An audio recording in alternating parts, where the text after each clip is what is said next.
माजी नगरसेवक भाजपचे नेते अनंत जाधव यांच्या वतीने राखी पौर्णिमेनिमित्त भवानी पेठ येथील काशी कापडे गल्लीत सामुदायिक रक्षाबंधन कार्यक्रमाचे आयोजन करण्यात आले होते।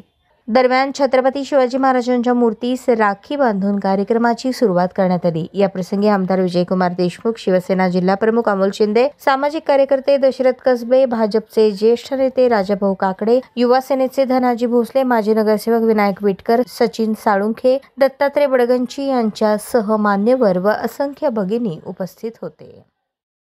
उपस्थित असलेले सगळे सन्माननीय व्यासपीठ उपस्थित असलेले सगळे आमच्या लाडका बहिणी सगळ्याला राखी पौर्णिमेचे शुभेच्छा देतो। गेले अनेक जेव्हा आनंद जाधवने आपल्याला यास आम्हाला सगळ्याला बोलून आपल्या लाडक्या बहिणीचे असते आम्हाला राखी बांधण्याचा कार्यक्रम गेल्या 2-4 वर्षापासून जे चालू केलाय त्याबद्दल आभार मानतो। घरात तर राखी बांधलं जात आहे, तुम्ही आपल्या भावाला बांधतो, पण तरी राजकीय काम करणारे, सामाजिक काम करणाऱ्यांची जाणीव, स्वतःच्या कामाची जाणीव राहावं या निमित्तानं बांधलं जाते। आपल्या बहिणींनी जाणीव करून देतात की तुमचं काम काय आहे, तुम्ही या समाजाचे आपण राजकारणात आणि समाजात काम करत असताना या एवढ्या सगळ्या बहिणींचं अनेक अडचणी असतात, त्यावेळी आपण शब्द दिला तर धावून यावं। आणि त्या निमित्तानं आनंदाने गेल्या वेळेला मी सांगितलं होतं की ड्रेनेजचं काम जे आपल्या घरात पाणी पाऊस जोरात आल्यावर घराघरात पाणी येत होतं त्यावेळी ते ड्रेनेज काम झालं।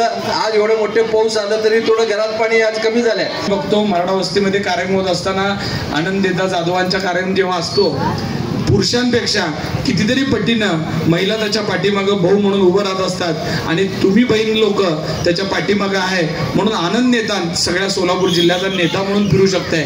ती सगळी ताकद कुणात आहे तर या बहिणीमध्ये आहे। राखी बांधलं म्हणून नातं संपतं असं नाही, त्याच्यानंतर खरी अर्थानं जबाबदारी येते आणि ती जबाबदारी पाळण्याचं काम आपल्या ह्या सगळ्यांच्या माध्यमातून होत आहे। मला आनंद नेता आणि मालकांना आनंद वाटतंय की मागं जे सरकारने सांगितलं होतं की या सगळ्या बहिणींना लाडक्या बहिणीची भेट देऊन सरकारने एकनाथजी शिंदे साहेब असतील, देवेंद्रजी असतील, अजितदादांनी एक बहिणीच्या पाठीमागं उभं राहण्याचं आणि महिन्याला 1500 रुपये खऱ्या अर्थानं ती कायमची भेट हे सरकारच्या माध्यमातून आपण जी दिलेली आहे। तुम्ही आमदार साहेब तिथं विधान भवनात आहे, बरेचदा आमच्या माता भगिनींना एखादा महिन्याचा चेक पुढं मागं झाला की टेन्शन येत आहे की ही योजना बंद बिंद होती आहे का काय, पण मला विश्वास आहे विजयकुमार देशमुख सारखे आणि राज्यात असलेल्या देवेंद्रजींचं, एकनाथ शिंदेचं जे सरकार आहे या सरकारच्या काही कामं बाजूला ठेवतील, पण बहिणींना जी काय त्यांनी वर्षाची ओवाळणी दिली आहे ती कधीही बंद होणार नाही